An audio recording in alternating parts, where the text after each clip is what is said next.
एक बार हम सभी लोग जोरदार तालियां राठौर भाई के लिए क्लैप करेंगे। ये जहां रुके हुए वहां से 8 किलोमीटर दूर गए हैं गाड़ी ड्राइव करके, सो दैट ये मेडिटेशन सेशन पूरा किया जा सके। और दोस्त, बिजनेस में भी सफल होने के लिए बस इसी तरह का कमिटमेंट चाहिए होता है। चैलेंजेस आएंगे, उन्हें कोई नहीं रोक सकता, लेकिन उन चैलेंजेस के समय हम क्या सोचते हैं और क्या करते हैं, वो डिपेंड करता है हमारी सफलता को किस लेवल पे लेके जाएगा। तो thank you so much Rathore भाई, इतने शानदार कमिटमेंट के लिए।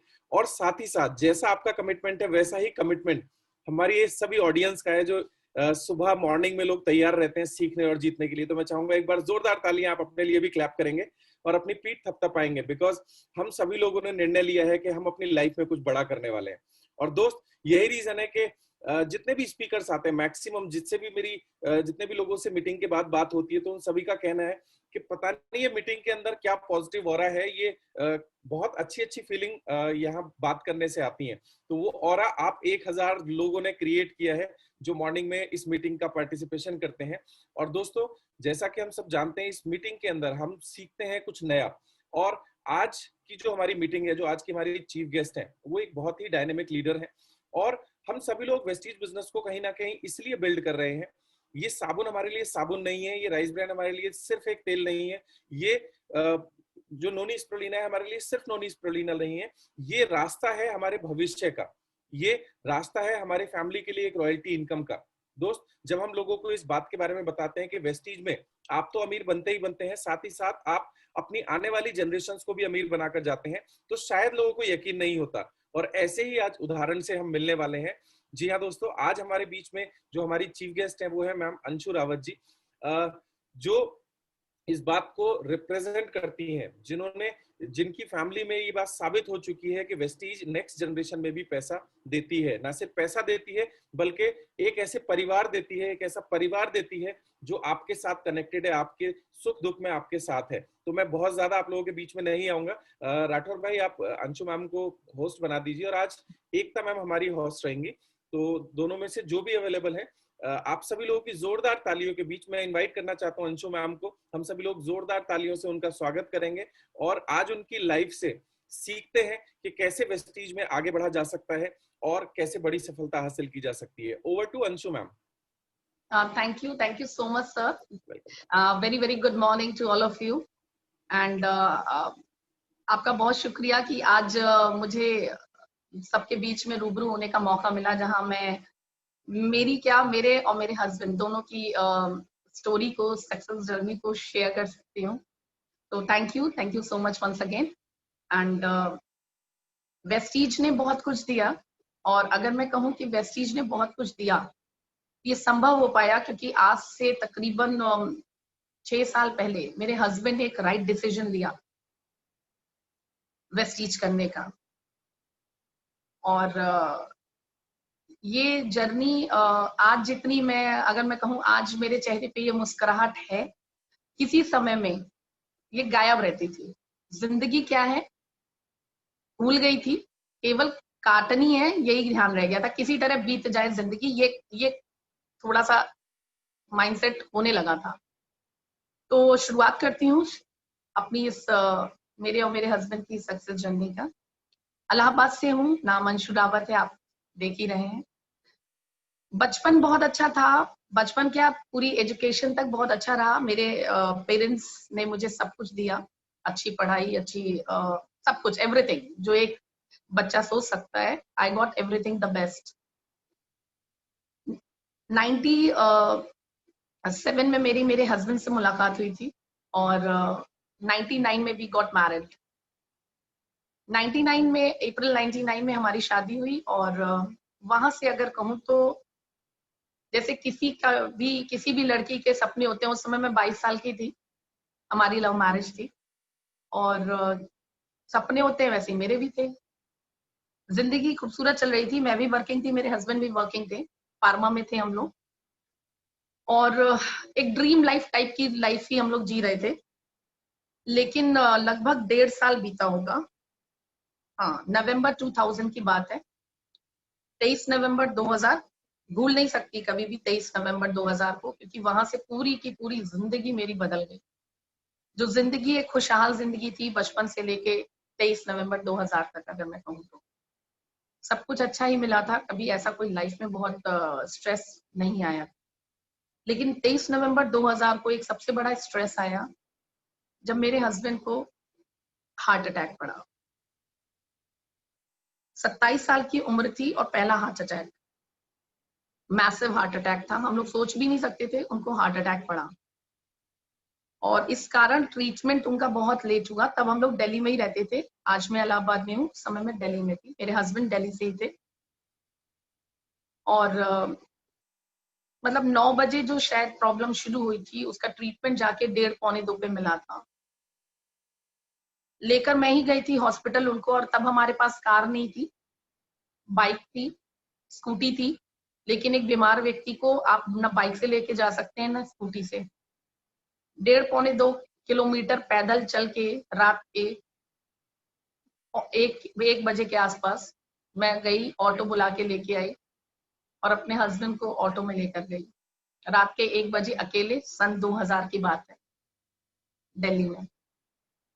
लेकिन जब आदमी के पास कोई ऑप्शन नहीं होती और आपको कोई चीज पाने की बहुत चाहत होती है, तो आपको कुछ नहीं दिखता, साहस अंदर से आ ही जाता है। तो हस्बैंड को पेन में नहीं देखा जा सकता था और इसलिए रास्ता सिर्फ एक समझ में आ रहा था कि ऑटो बुला के लाएं और उनको जल्दी से जल्दी हॉस्पिटल लेके जाएं। हॉस्पिटल पहुंचे, एम्स, ट्रीटमेंट जब वहां पता चला, तब तक नहीं मालूम था कि हार्ट अटैक है, हॉस्पिटल में जाके पता चला कि ये तो हार्ट अटैक है। और वहां आईसीसीयू में ये एडमिट हुए और डॉक्टर ने एक सिंपल सी बात कही, बहुत मुश्किल है बचना, ऑलमोस्ट नहीं के बराबर चांसेस थे।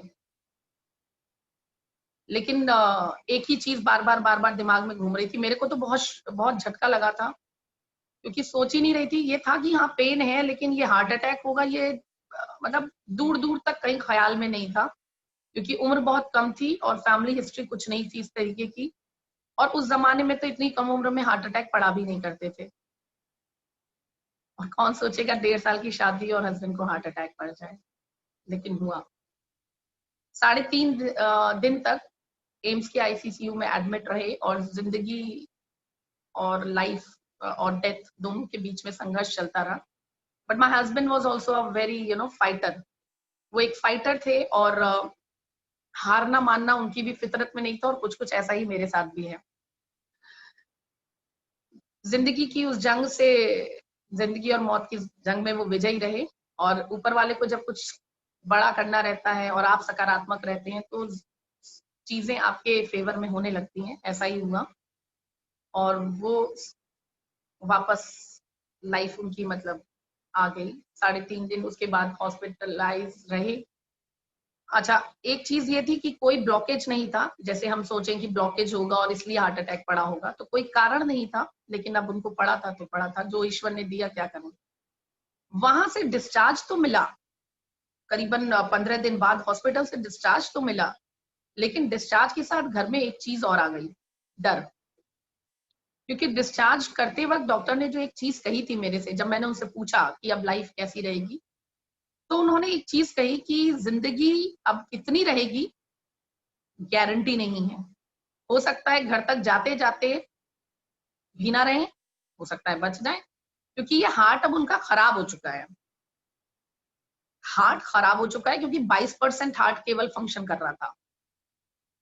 और थोड़ा सा यहाँ बताना चाहूंगी, 22% हार्ट का मतलब उसकी पंपिंग, हार्ट एक पंपिंग ऑर्गन है, तो वो केवल 22% काम कर रहा था, जो एक आम आदमी का 70-75% या 60% तो कम से कम एक हार्ट पेशेंट का भी करता ही है। और ये एक रबर बैंड की तरह होता है, वो रबर बैंड जो खिंच चुकी हो वो कभी भी टूट सकती है, बस वही हाल था।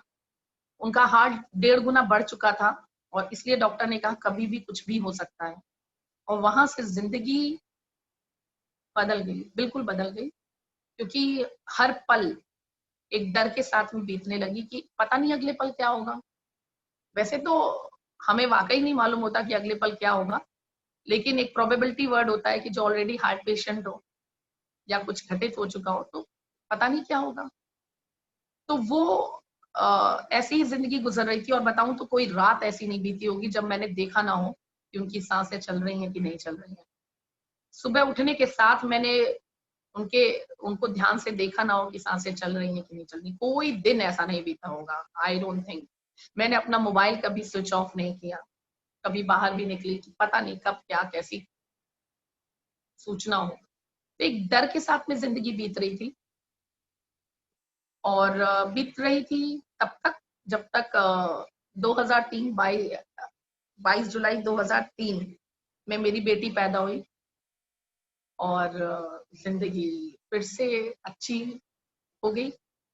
अच्छी ऐसे हो गई कि बच्चा छोटा सा आता है, उसकी इनोसेंस, उसकी एक नया घर में सदस्य ऐड ऑन हुआ, और बहुत बढ़िया फिर से जिंदगी लाइन पे आ गई थी। मतलब वो डर ने जगह ले ली थी उसकी मुस्कुराहट ने, उसकी हरकतों ने देखकर। फार्मा में थे मेरे हस्बैंड, जॉब कर ही रहे थे, तब भी जॉब कंटिन्यू कर रहे थे। लेकिन उसके बाद फर्स्ट बर्थडे हम लोग हैदराबाद शिफ्ट हो गए थे, उनका प्रमोशन हो गया था तो हैदराबाद शिफ्ट हो गए थे हम लोग। और मेरी बेटी का फर्स्ट बर्थडे की खूब अच्छे से हम लोगों ने प्लानिंग कर रखी थी, लेकिन वो प्लानिंग खराब हो गई। 22 जुलाई मेरी बेटी का बर्थडे होता है, और 15 जुलाई 2004 my husband has second heart attack. और सेकंड हार्ट अटैक जब उनको पड़ा तो फिर जिंदगी बिल्कुल और बदल गई। डर आया था, अब नौकरी चली गई। नौकरी चली गई मतलब नौकरी खुद छोड़ी, क्योंकि डॉक्टर ने कहा था कि या तो आप जॉब कर लीजिए, क्योंकि अब हार्ट कोई भी एक्सर्शन बर्दाश्त नहीं कर सकता। हार्ट बिल्कुल खराब है, पहले ही खराब था, सेकंड हार्ट अटैक के बाद और ज्यादा दिक्कतें थी, तो उन्हें जॉब छोड़नी पड़ी। और मैं प्राइवेट स्कूल में टीचर थी, और प्राइवेट स्कूल में टीचर कितना कमाती है हम सभी जानते हैं। मैं प्राइवेट स्कूल में टीचर थी, और उससे आप अपने घर की जरूरतें नहीं पूरी कर सकते हैं। आप केवल छोटे मोटे ऊपर के जो खर्चे होते हैं, शौक होते हैं, उनको पूरा कर सकते हैं, और वही मैं किया कर रही थी। लेकिन जब उनको सेकेंड हार्ट अटैक पड़ा तो पूरी की पूरी जिम्मेदारी अब मेरे ऊपर थी, और मुझे करना था, क्योंकि पहले तो 6-7-8 हजार रुपए तो उनके ऊपर दवाइयों पे ही खर्च होने थे। बेटी बड़ी हो रही थी और आमदनी का स्रोत बंद हो गया था। I had to come in the front, मुझे कमान संभालनी थी। या तो जिंदगी में रोना रोते कि भगवान ये किस्मत हमारी क्यों बनाई, या आगे हल पे सोचते। तो जैसा मैंने आपसे कहा, मैं और मेरे हस्बैंड हम दोनों ही एक फाइटर रहे हैं, और जिंदगी में कभी हार ना मानना एक फितरत रही है। तो डिसीजन लिया कि वापस आते हैं, इलाहाबाद आते हैं, और यहाँ मेरी मदर रहती है, क्योंकि तो थोड़ा सा मेरे को सपोर्ट रहेगा, क्योंकि अब मुझे पूरा दिन काम करना है। सो एक हल्का सा सपोर्ट रहेगा, बच्ची बहुत छोटी है, साल भर की है, एंड मैं मैनेज कर पाऊंगी सारी चीजें। इलाहाबाद शिफ्ट हो गए, और अब शुरू हुआ सुबह 4-4:30 बजे से उठकर रात के 9:30-10 बजे तक काम करना, लगातार लगातार लगातार। मैं स्कूल में टीचिंग के साथ साथ एक स्पोकन इंग्लिश इंस्टीट्यूट था, उसमें मैं सेंटर हेड की जॉब करने लगी सेकंड शिफ्ट में, और वहां से मैं खाली होती थी 8:30 बजे। यानी सुबह टीचिंग, स्कूल में टीचर, फिर 2 बजे एज सेंटर हेड भूमिका संभालना। ट्राउंस नाम से उस समय चला, मतलब ब्रिटिश स्कूल फॉर लैंग्वेजेस था, फिर ट्राउंस नाम से वो कन्वर्ट हुआ। वहां सेंटर हेड, सेकंड शिफ्ट, 8:30 बजे सेंटर मतलब क्लासेस फिनिश होती थी, और 8:45-9 बज जाता था सेंटर क्लोज करते हुए। और 2004 में इलाहाबाद में, 2004 के आज भी इलाहाबाद में 9:30-10 बजे उतनी भीड़ नहीं रहती। और 2004 की अगर मैं बात करूं, 2005-2004 की, तो 9 बजे मतलब सुनसान। और तब मैं अकेली अपनी स्कूटी से घर लौटा करती थी, और 100 नंबर स्पीड डायल पे रखती थी, ताकि कोई भी ऐसी चीज हो तो मैं कम से कम 100 नंबर डायल कर सकूं। बहुत सारे बीच बीच में ऐसे वाकये आते थे जहां मैं कभी अचानक से किसी भी घर के सामने ऐसे रुक जाती थी जैसे ये मेरा ही घर है, ताकि जो कोई फॉलो कर रहा है तो वो ये समझे कि इन्हीं का घर है और चला जाए वापस। तो ऐसे 3-4 बार ऐसी घटनाएं भी हुई, बट ईश्वर हमेशा साथ है, ये ख्याल रहा, और करते रहे, क्योंकि करना जरूरी भी था, उसके बिना कोई ऑप्शन नहीं था। जब आपके पास ऑप्शन नहीं है तो you have to do it, and I was doing it. फिर मैंने अपना स्पोकन इंग्लिश इंस्टीट्यूट भी स्टार्ट किया और वो काफी अच्छा चल रहा था। वहां से जिंदगी फिर पटरी पे आनी शुरू हुई। इस बीच में मेरी बेटी का एडमिशन होना था और तब तक इंस्टीट्यूट उतना वेल स्टैब्लिश नहीं हुआ था, और उस समय चूंकि हमेशा मुझे बेस्ट मिला था और बेस्ट देने की आदत थी, तो मेरी बेटी का एडमिशन भी इलाहाबाद के बेस्ट स्कूल है, दिल्ली पब्लिक स्कूल, वहां पे कराने की सोची हुई थी। और एडमिशन टाइम पे ज्यादा पैसा लगना था तो 10,000 रुपए कम पड़ रहे थे। मेरी मदर ने सपोर्ट किया उस समय मुझे को, और मुझे बहुत बुरा लगा, बच्ची मेरी, पैसा मम्मी दे रही है। बहुत बहुत बुरा लगा था, एज ए मदर मुझे बहुत हर्ट हुआ था। बट अगेन मम्मी ने कहा हम ही है, हम भी नानी है उसकी एंड ऑल दैट। ठीक है, उनकी अपनी तरफ से वो सही थी, but I was not feeling so, अजीब सा लग रहा था मुझे, लेकिन लेना मजबूरी थी, लिया। और तभी ठाना था कि अंशु अब नौबत नहीं आएगी कि अपनी बेटी के सपनों के लिए किसी और से मदद लेनी पड़े। अब ऐसा कुछ करना है और मेहनत करनी है और पैसे कमाने हैं कि कभी भी किसी और से, नानी हो, मौसी हो, मामा हो, चाचा हो, क्या जरूरत है। बेटी तो जिम्मेदारी तो मेरी है, जन्म तो मैंने दिया है। और तब ठानी थी, और ऊपर वाले की कृपा है, उसके बाद कभी ऐसा मौका भी नहीं रहा। खैर, चलता रहा। और स्पोकन इंग्लिश इंस्टीट्यूट से मेरे को तकरीबन 60-70 हजार की अर्निंग होने लगी। और उस समय 60-70 हजार वो ओके, आई वोंट से कि बहुत अच्छा था, लेकिन ठीक था। तो अच्छा चल रहा था और जिंदगी थोड़ी सी पटरी पे आने लगी, स्टेबल होने लगी। उस दौरान मेरा बीटीसी, जो मैं आज गवर्नमेंट स्कूल में टीचर हूँ, उसकी ट्रेनिंग स्टार्ट हो गई थी सन 2009 में। और मैं वो भी कर रही थी, यानी ट्रेनिंग, घर संभालना, ट्रेनिंग करना, अपना स्पोकन इंग्लिश इंस्टीट्यूट चलाना, ये सारी चीजें मैं किया कर रही थी। कि जब जिंदगी, अच्छा हस्बैंड इसमें मेरा सपोर्ट करते थे, वो ऑफिस का रिसेप्शन पार्ट संभालते थे।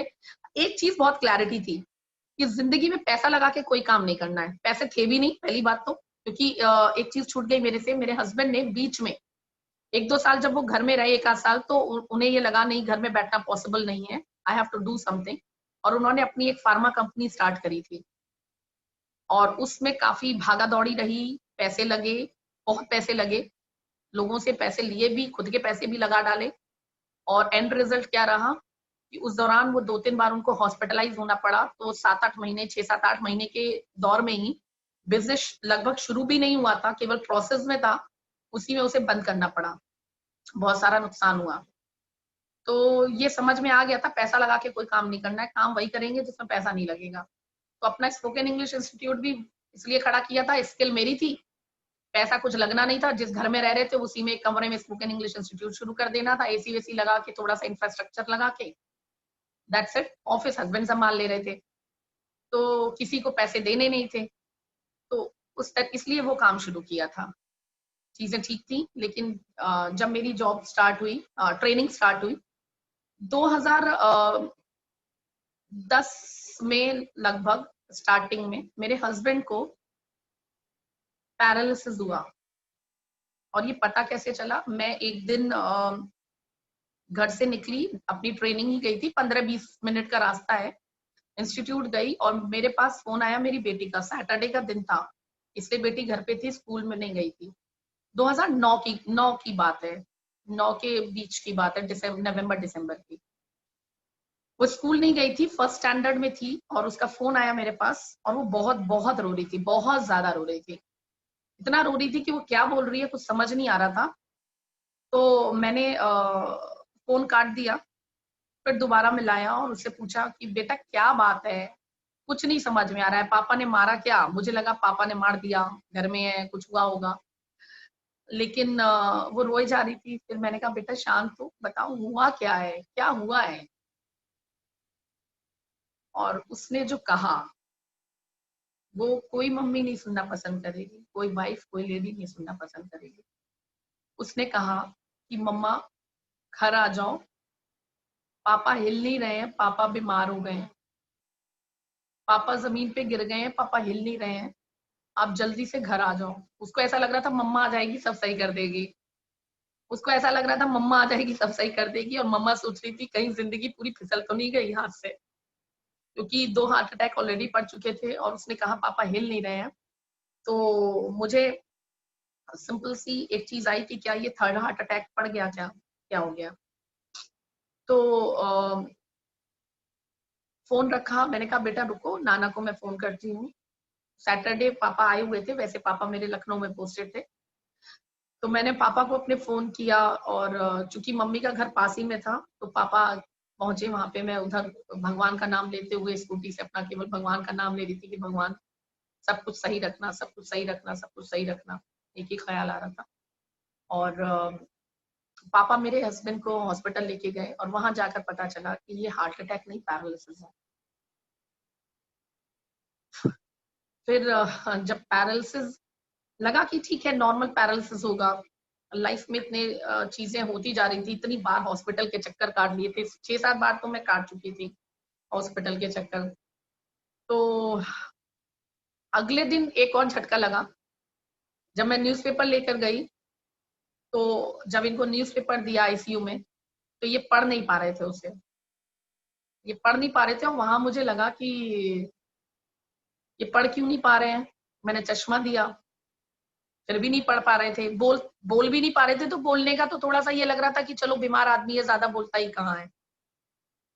फिर 2-4-6 शब्द थे, उसी में कुछ कहने की कोशिश कर रहे थे। डॉक्टर ने मेरे से बुलाया बाहर और कहा कि इनके ब्रेन का वो पार्ट भी डैमेज हुआ है जहां ना ये पढ़ सकते हैं, ना बोल सकते हैं, ना लिख सकते हैं।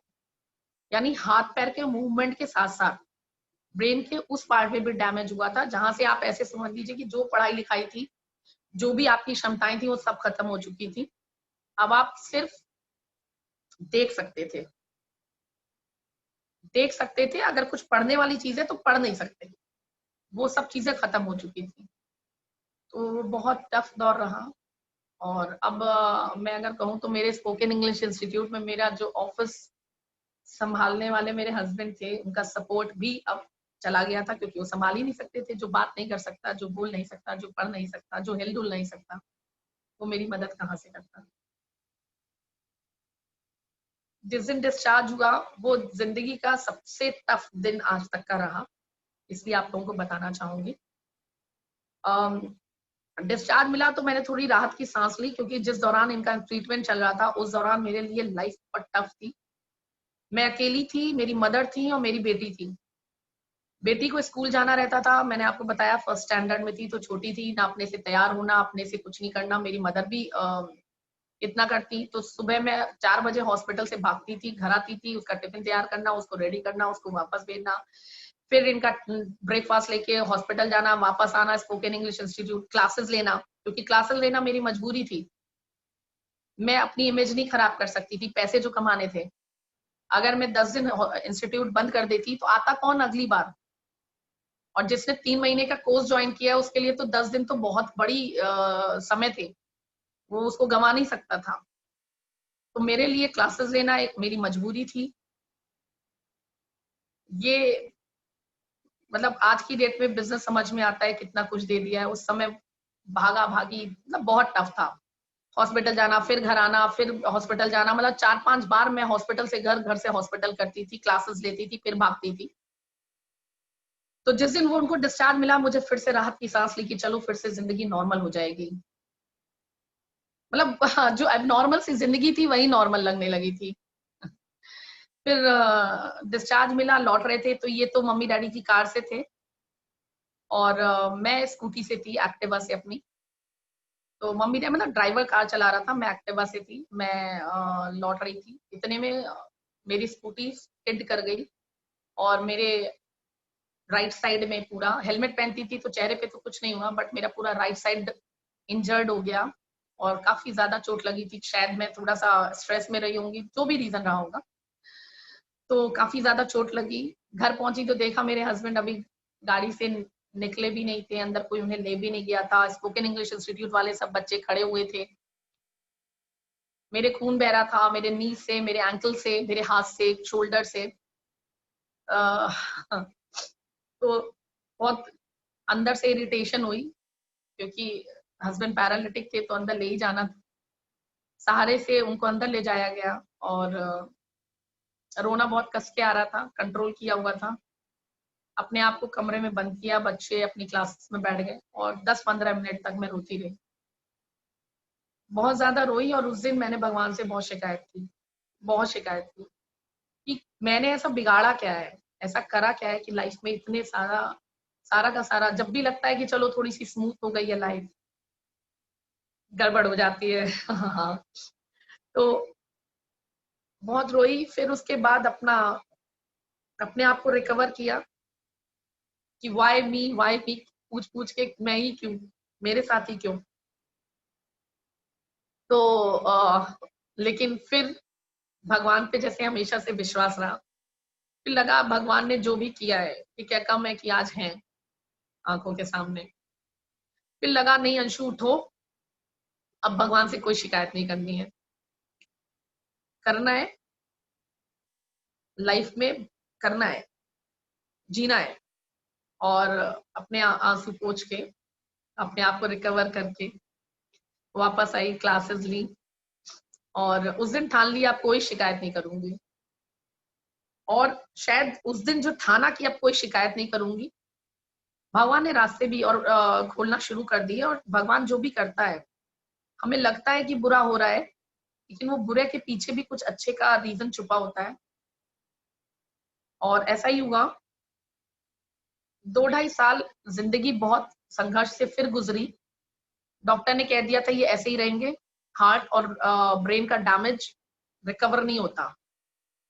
तो हार्ट तो ऑलरेडी डैमेज था और ब्रेन का भी हो गया था। तो जिंदगी अब यही लग रहा था ऐसे ही गुजरेगी। तो जब ऐसे ही गुजरेगी तो एक्सेप्ट इट, मैंने एक्सेप्ट कर लिया था। सारी जिम्मेदारी अंशु सिंह तुम्हें ही निभानी है। और अच्छा हाँ, या मेरे मुंह से देखिए स्वतः निकला अंशु सिंह, क्योंकि उस जमाने में मेरे को अपने नाम के आगे रावत लगाना बहुत ज्यादा पसंद नहीं था। लेकिन माय हस्बैंड अर्नड इट। आज मैं प्राउड फील करती हूँ अपने आप को Anshu Rawat कहलाना। He earned it. और थैंक यू संजय। तो हाँ, तो उस समय का जो थॉट था वो यही निकला कि तुम्हें ही करना होगा अंशु सिंह। सिंह संडे मेरे फादर से, पेरेंट्स से मुझे मिला था। तो वापस शुरू किया। डॉक्टर ने कह दिया था ऐसे ही जिंदगी गुजरेगी। मेरे हस्बैंड भी बहुत फ्रस्ट्रेट होने लगे थे धीरे धीरे। हिम्मती थे तो उस लेवल तक नहीं जाते थे, लेकिन कहीं ना कहीं जब आदमी किसी से बात ना कर पाए, कुछ पढ़ ना पाए, कहीं कुछ जा आ ना पाए, तो जिंदगी उसकी क्या थी, कमरे में सीमित टीवी देखना कब तक। तो थोड़ा लाइफ काफी अजीब सी हो गई थी, स्ट्रेसफुल माहौल। बस जी रहे हैं, काट रहे हैं, जी कह रहे हैं काट रहे हैं, जीवन है तो सांसें तो चलेंगी। तो ऐसे ही जिंदगी चल रही थी। और फिर आया वेस्टीज। और आज आप देख लीजिए वेस्टीज के नाम से ही चेहरे पे मुस्कुराहट आ जाती है। फिर आया वेस्टीज उत्तम सर के थ्रू। एंड थैंक यू उत्तम सर, आप आए फरिश्ते के रूप में। और वहां से जिंदगी एक नया रूप लेनी शुरू की। पहले तो मेरे हस्बैंड की सेहत अच्छी हुई, उन्होंने सप्लीमेंट यूज किए और धीरे धीरे उनकी हेल्थ इंप्रूव हो गई। लगभग 9 महीना लगा, विश्वास। 1 महीने, 2 महीने, 3 महीने के बाद उन्होंने सप्लीमेंट खाने बंद नहीं किए। कह रहे कुछ फर्क नहीं पड़ रहा। उन्हें मालूम था अगर मर्ज बड़ा है तो लगेगा सही होने में टाइम। और हार नहीं मानी। वही मैंने कहा ना, हार ना मानना तो सीखा ही नहीं था। तो लगे रहे और फाइनली सही हो गए। पैरालिसिस उनका सही हो गया, लगभग 95% सही हो गया था। यदा कदा कभी थोड़ा बहुत दिक्कत होता था, कैलकुलेशन में ज्यादा दिक्कत होता था। बाकी आम जीवन जीने के लिए उनका पैरालिसिस पूरा सही हो गया था। और वहां से लाइफ बेटर होना शुरू हुई। उन्होंने इस बिजनेस को करना शुरू किया, वेस्टीज को लोगों को बताना शुरू किया। क्योंकि उत्तम सर ने कहा कि जो फायदा तुम्हें हुआ है संजय, फॉलो अप जारी था ना उत्तम सर का, तो बीच बीच में आते थे। और जब ये सही हो गए तो उत्तम सर ने कहना शुरू किया कि जो फायदा तुम्हें हुआ है तुम्हें नहीं लगता औरों को बताना चाहिए। तो खैर मेरे हस्बैंड तो मौके की तलाश में थे और मौका आया और उन्होंने उसको पकड़ के रख लिया, छोड़ा नहीं। उन्हें कारण पता चला। उन्होंने कहा 2 कारण हो, 2 चीजें होंगी संजय तुम्हें ये बिजनेस करने से। एक तो लोगों तक जो फायदा तुम्हें हुआ है वो पहुंचा पाओगे, और दूसरी बहुत इंपॉर्टेंट चीज, तुम एक जिम्मेदार हस्बैंड हो, एक जिम्मेदार पिता हो। तुम्हें अपनी ये जिम्मेदारियां निभाने का, पूरी करने का एक मौका मिलेगा। एक ऐसा मौका जिसमें खुदा ना खास्ता अगर तुम्हें कुछ हो गया तो भी तुम्हारा परिवार आर्थिक रूप से सुरक्षित रहेगा। और ये कारण बहुत बड़ा कारण था मेरे हस्बैंड के लिए। उन्हें तो तलाश थी, 9-10 सालों से वो कुछ ना कर सकने की स्थिति में थे। अपनी बेटी को एक छोटी सी फरमाइश भी पूरी कर सकने की खुद के दम पे संभव नहीं था उनके लिए। तो जब ये मौका मिला उन्हें तो उन्होंने टाला नहीं, तुरंत उसे पकड़ा और लग गए बिना समय गंवाए। और मुझे नहीं याद पड़ता जब से उन्होंने वेस्टीज करना शुरू किया, मतलब ज्वाइनिंग तो उनकी एज ए कंज्यूमर पहले डल गई थी, लेकिन जब उन्होंने करना शुरू किया तो कोई भी दिन उन्होंने ऐसा छोड़ा हो जब उन्होंने वेस्टीज की मीटिंग्स की ना हो, ट्रेनिंग्स ना ली हो। मैं अगेंस्ट थी। जिंदगी के संघर्षों ने मुझे कुछ ऐसा रूखा सा बना दिया था, रूड सा बना दिया था मैं कहूँ, कि मुझे लगता था मैं जो करती हूँ, मैं जो सोचती हूँ वही सही है। And I was not ready to listen. मैं किसी की कोई भी बात सुनने के लिए तैयार नहीं थी। मुझे लगता था बस मैं जो कर रही हूँ। अच्छा, मेरी जॉब लग गई थी 2011 से, मेरी अपनी गवर्नमेंट जॉब जो मैं आज एज ए गवर्नमेंट टीचर हूँ वो लग गई थी। और उसको करते हुए मैं ट्यूशन, स्पोकन इंग्लिश क्लासेस को मैंने ट्यूशंस में कन्वर्ट कर दिया था, क्योंकि spoken English classes demanded lot of discipline. और एज ए टीचर मेरे को घर आते आते कभी कभी लेट हो जाती थी, तो I converted into tuition. And as a tuition teacher also I used to earn, मैं तकरीबन 60,000 के आसपास में कमाया करती थी as a tuition teacher also.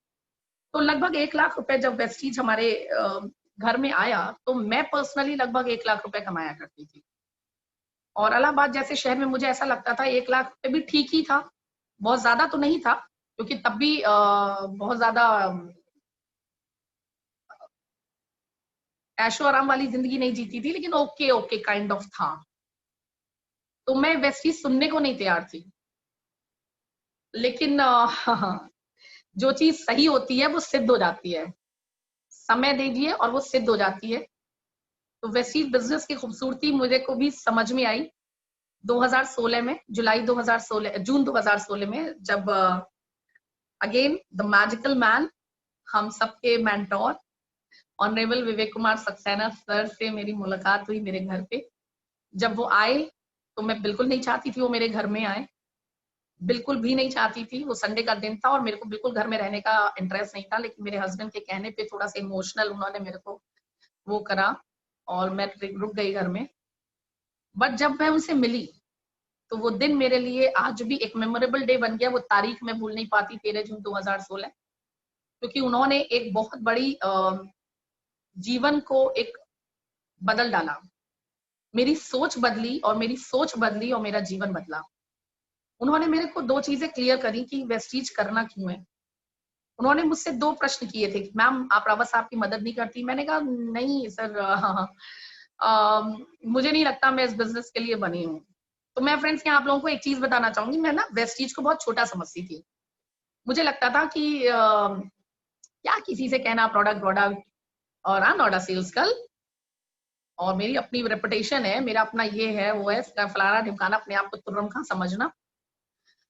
तो उन्होंने कहा कि जब मैंने उन्हें हल्का सा बताया कि sir to be very frank मेरे को ऐसा ऐसा लगता है, तो उन्होंने मेरे से यही कहा कि मैम आपको लगता है कि कोई उससे आएगा, मर्सिडीज से आएगा कोई सेल्समैन? सर मेरे यहाँ मर्सिडीज से आए थे। तो मैं समझ गई कि हाँ बात तो सच है, कोई सेल्समैन मर्सिडीज से नहीं आएगा। मैंने कहा वो सही है सर, लेकिन मैं किसी की ना नहीं सुन सकती। मैं वो चीज जो मेरे मम्मी पापा मना करते हैं मैं मम्मी पापा से ना कहूँ, मैं ना नहीं सुन सकती। तो उन्होंने मेरे को एक चीज कही, बहुत इंपॉर्टेंट है, ध्यान से सुनिएगा।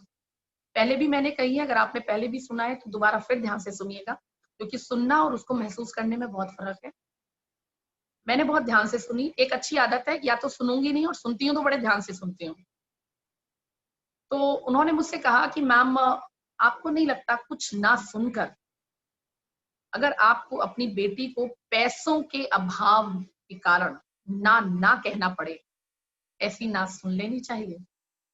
I'll repeat, कुछ ना सुनकर अगर आपको अपनी बेटी को पैसों के अभाव के कारण ना ना कहना पड़े, ऐसी ना सुन लेनी चाहिए।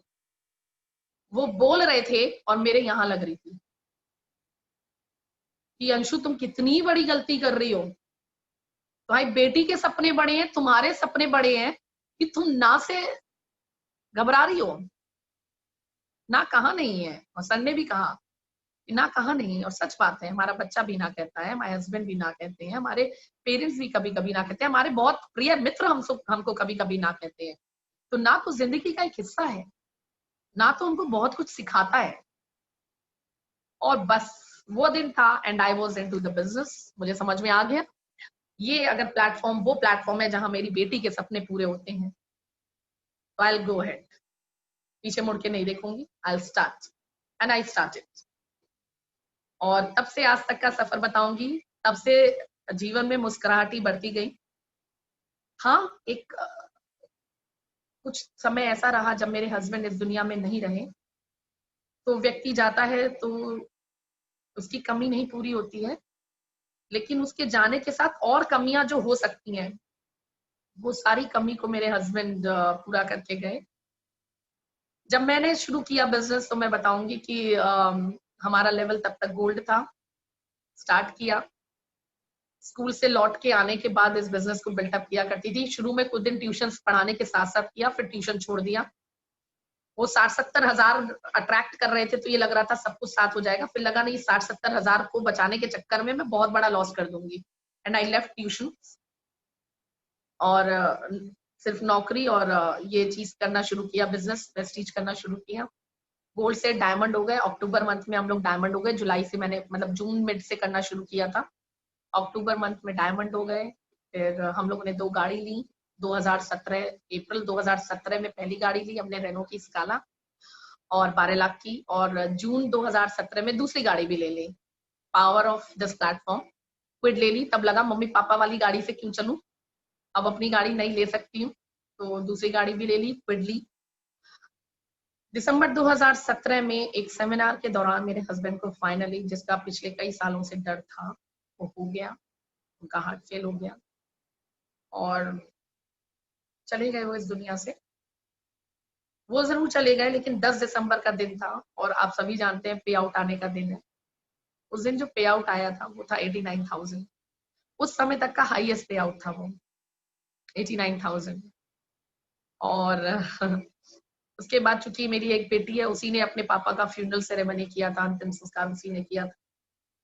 तो 1 महीने तक मैं भी लगभग कहीं बाहर नहीं निकली, और फिर भी पे आउट बढ़कर ही आया, कम नहीं हुआ। और जैसा अभी राजीव जी ने कहा था, सर ने, कि एक परिवार मिला, ये एहसास मुझे उस समय हुआ। मैं तो, हम लोग तो 3 का परिवार, जिसमें से एक चले गए, मेरे मम्मी पापा खुद ही बुजुर्ग, लेकिन पूरा का पूरा सब कुछ मेरी वेस्टीज फैमिली ने इतना खूबसूरती से मैनेज किया। विवेक सर का फोन लगातार मेरे को आता रहा, एक एज ए गार्जियन के तौर पे, तो कहीं एहसास ही नहीं हुआ कि मैं अकेली हूँ। और 2 का मतलब हम लोग 3 सदस्यों का परिवार था, लेकिन मेरे हस्बैंड इस दुनिया से गए और 3 सदस्यों का परिवार इतना बड़ा परिवार बन गया। उसके बाद क्राउन का लेवल भी हुआ, और लास्ट ईयर मेरी बेटी ने जो कभी अपने पापा से ऑडी मांगी थी, व्हाट्सएप पे फोटो भेज के बोला था इससे आओ तो जाने, तो उसने तो पापा को चढ़ाने के लिए भेजा था, और पापा ने कहा था कि हाँ आएगी आएगी आएगी, वो भी आएगी। लेकिन वो भी सपना पूरा वो कर पाए लास्ट ईयर मार्च 2019 में, जब ऑडी आई हमारी। और अभी मैं कल की इस लॉकडाउन पीरियड में मेरा हाईएस्ट पे आउट आया 2,70,000 का, जून में आया, जुलाई में आया 3,24,000, अगस्त में आया 3,47,000। और पिछले काफी समय से मैं कह रही थी कि अपनी बर्थडे से पहले मेरे को, अपने बर्थडे में मुझे 5 लाख का चेक अपने आप को गिफ्ट करना है, तो कुछ कुछ उसके करीब 5 लाख अर्निंग करनी है। और अगर मैं कहूँ तो गवर्नमेंट जॉब मिला के 5 लाख हो भी गई। लास्ट मंथ का मतलब कल जो पे आउट आया है वो है 4,47,076, लगभग 4.5 लाख। तो ये खुशी, ये चीजें हो पाई, और मुझे कल के दिन लगा हाँ मेरे हस्बैंड का सपना पूरा हुआ। क्योंकि जब हम आए थे तो कहीं ना कहीं इस फिगर को दिमाग में हमेशा से लगता था कि 5 लाख अर्निंग हो जाएगी तो बहुत जिंदगी आसान हो जाएगी। 1,00,000 1.5 लाख तो हमारे हमेशा से खर्चे थे ही, बेसिक नीड्स वाले। और आज की डेट में मेरी बेटी चूंकि बड़ी हो गई है, लॉन टेनिस में अपना करियर बनाना चाहती है, विंबलडन 2022 उसका टारगेट है, तो लगभग 1.5 लाख रुपए उसकी एजुकेशन और स्पोर्ट्स पे अभी खर्च हो रहे हैं। और 60,000 के गवर्नमेंट एम्प्लॉय रहकर तो मैं पूरा नहीं कर सकती थी, लेकिन आज चूंकि वेस्टीज से लगातार पे आउट आ रहा है बढ़ता हुआ, तो बहुत आराम से पूरा हो जाता है। वो यूपीआई पे रिक्वेस्ट भेज देती है और मुझे मैसेज करती है, फोन करती है, मम्मा ये रिक्वेस्ट आई होगी, आप इसको अप्रूव कर दो, और मैं अप्रूव कर देती हूँ। मतलब ये ताकत दी है इस प्लेटफॉर्म ने, तो बहुत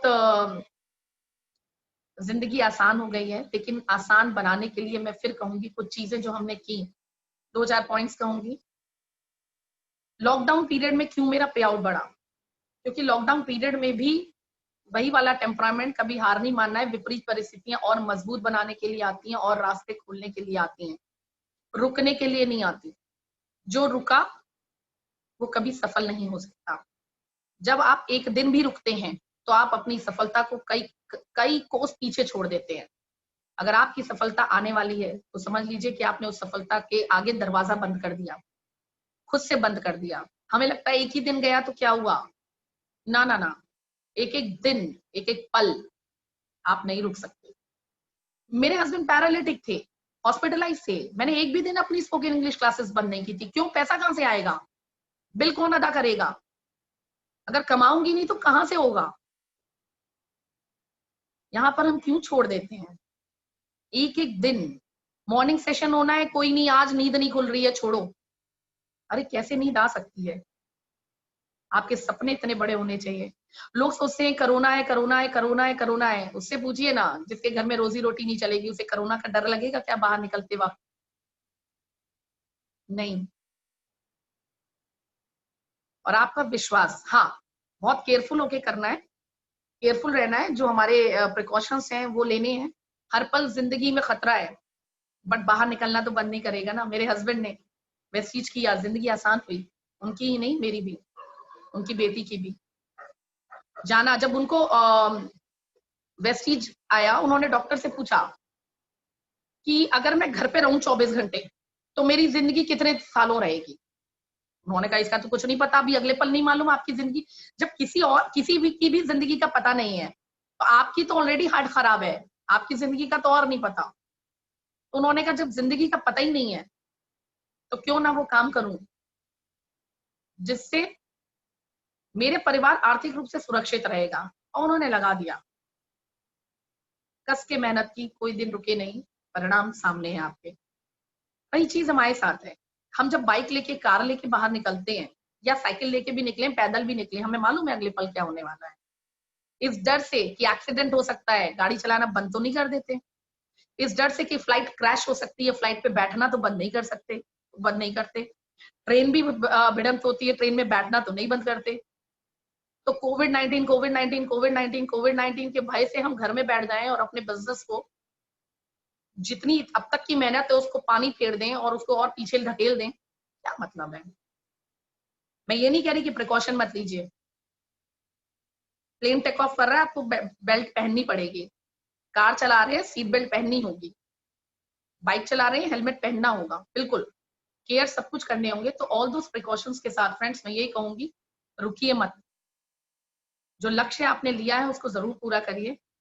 और साथ के साथ ऑनलाइन मीटिंग्स, मेरा बिजनेस इसलिए भी ग्रो किया क्योंकि मॉर्निंग सेशंस का संजय सर करते हैं, मैं उसका रेगुलर हिस्सा रहती हूँ। और साथ के साथ अगर मैं कहूँ, आप यहाँ राजीव सर रेगुलर करते हैं, अगर आप 4 दिन करते हैं और 5वें दिन नहीं करते, आप हफ्ते में 6 दिन करते हैं, 7वें दिन नहीं करते, जान लीजिए परिणाम वो नहीं आएंगे जो आप चाहते हैं।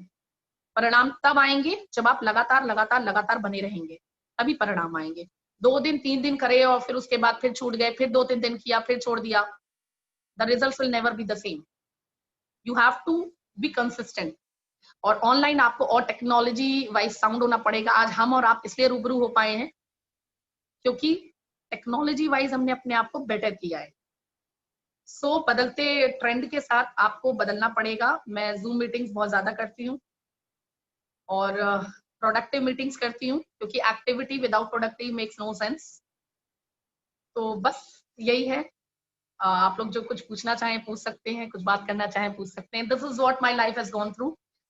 अब जिंदगी बहुत खुशनुमा है, व्यक्ति के जाने की कमी हम नहीं पूरा कर सकते, लेकिन पिछले अगर मैं कहूँ 7-8 महीने में एक और एडवर्स सिचुएशन आई कोविड-19 के फॉर्म में, बट अगेन इसने मेरे पे आउट को डबल कर दिया। जो एवरेज पे आउट 2 सवा 2 पड़ रहा था, वो आपको देखिए कल जो आया वो मैंने बताया। तो यानी विपरीत परिस्थितियां आए तो खुश हो जाइए, क्योंकि और कुछ बड़ा बेहतर होने वाला है। बट वो तभी बेहतर होंगी जब आप अपने आप को बेहतर बनाएंगे, जब आप रुकेंगे नहीं, लगातार चलते रहेंगे, लगातार हल पे फोकस करेंगे। सो इसी के साथ फिनिश करना चाहूंगी। Thank you so much all of you. Thank you Rajeev sir, thank you Ekta ma'am, thank you everyone. Thank you so much Anshu ji, thank you so much. And सच में आपकी स्टोरी सुन के तो आज ऐसा लगता है जैसे हम लोगों की कुछ भी चैलेंजेस नहीं थे, है ना। मतलब अपने चैलेंजेस देख के हम लोग इतना घबराते हैं कि इतने चैलेंजेस हम लोगों ने देखे। एक बात तो है कि कामयाबी ना हमेशा सफलता, मतलब जो सफलता मिलती है हमें हमेशा वो दर्द की कोख से जन्म लेती है। एक्चुअली वो आज देखा है आपने कितने चैलेंजेस सहे हैं, कितना आपने वो जो टाइम देखा यार, मतलब आपकी स्टोरी सुन रही थी ना, लिटरली मेरी आंखों से आंसू आ रहे थे।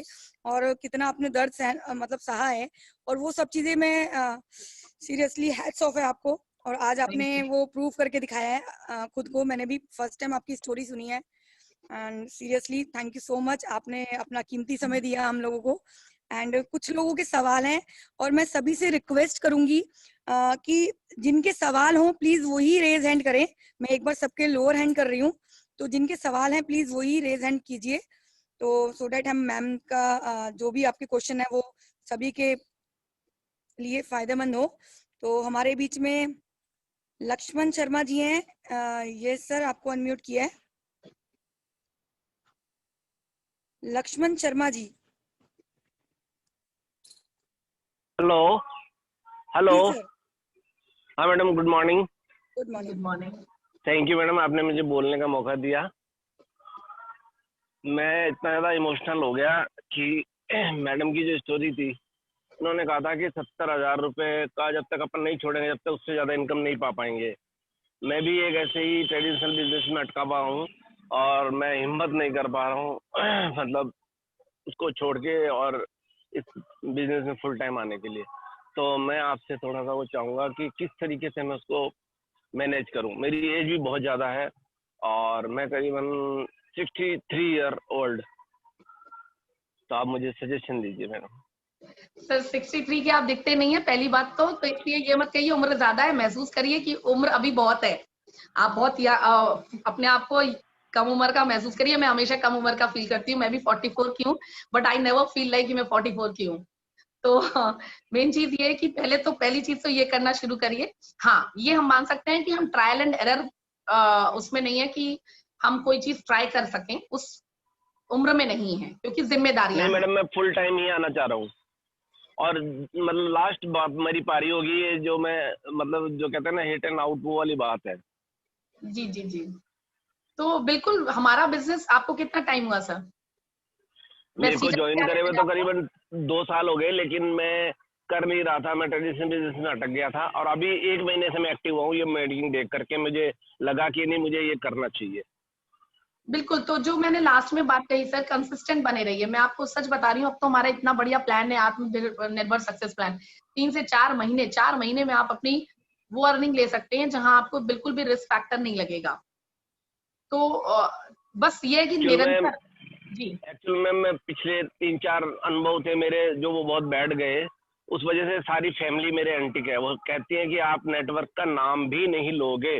तब भी मेरे दिमाग में यही है कि नहीं, मैं करूंगा तो यही करूंगा और कुछ नहीं करूंगा। बिल्कुल सर। तो आप मेरी स्टोरी में देखिए ना, मैं भी अपने हस्बैंड के 3 साल तक अगेंस्ट थी, लेकिन वो नहीं रुके और करते रहे और एक ऐसा बिजनेस प्लेटफॉर्म दे गए जहां आज इतनी बड़ी सफलता है। तो बस आपको जो चीज समझ में आ गई है, आपके परिवार वालों को भी वैसे ही समझ में आ जाएगी जैसे मुझे समझ में आ गई है।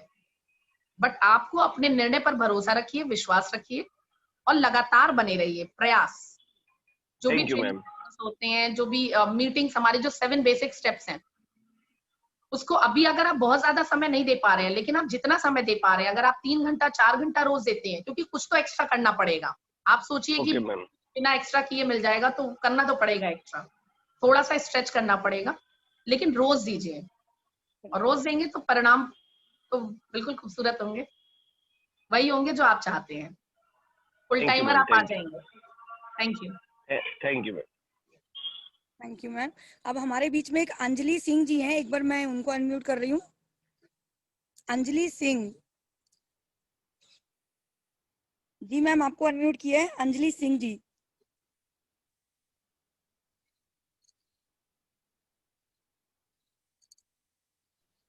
हेलो जी, good morning ma'am. Good morning everyone, myself Anjali Singh from Maharashtra. Thank you so much ma'am, आपकी स्टोरी मैम, खास करके हंशु मैम को, कि इतनी आपकी स्टोरी मैम कि पूरा हार्ट कर दी। मैम थोड़ा एक ही सजेशन चाहती हूँ, एज अ मैं स्टूडेंट हूँ अभी, और मैम थोड़ा बिजनेस में आगे डेवलप नहीं कर पा रही हूँ, क्योंकि मैम ज्यादा तो चैलेंजेस आपने तो हम लोगों से भी ज्यादा किया है। जैसे कि एकता मैम ने बोला कि हम लोगों ने तो कुछ भी नहीं किया, इतना फेस्ट आपने किया है। फिर भी मैम एक स्टूडेंट के हिसाब से मैं आपसे थोड़ा सजेशन चाहती हूँ, क्योंकि इस बिजनेस को मुझे भी फुल टाइम करना है एज अ करियर। राइट, और बहुत सही आपने डिसीजन लिया है कि एज ए करियर इसको बिल्ड करना है।